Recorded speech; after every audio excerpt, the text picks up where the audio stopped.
हे स्तोत्र रोज सकाळी किंवा संध्याकाळी भक्तिभावाने वाचा.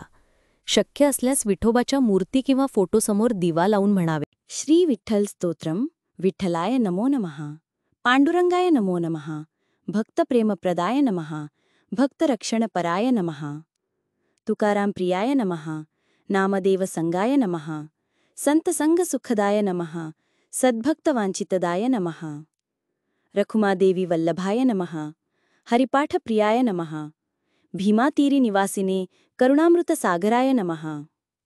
चंद्रभागा तटस्थिताय नमः. भक्तहृदय विहारिणे मूर्तिमध्ये चैतन्यमय साक्षात् ब्रह्मरूपाय नमः. अखंड नामस्मरणाय नमः. प्रेमरूपावताराय नमः. ज्ञानभक्ती संयुक्ताय मुक्तिदायक नमो नमः. शेवटी प्रार्थना. त्वमेव प्रत्यक्षं विठ्ठलः. त्वमेव शरणं मम. भक्तांवर सदा कृपा कटाक्ष असू दे. नामस्मरणात मोक्षप्राप्ती होवो.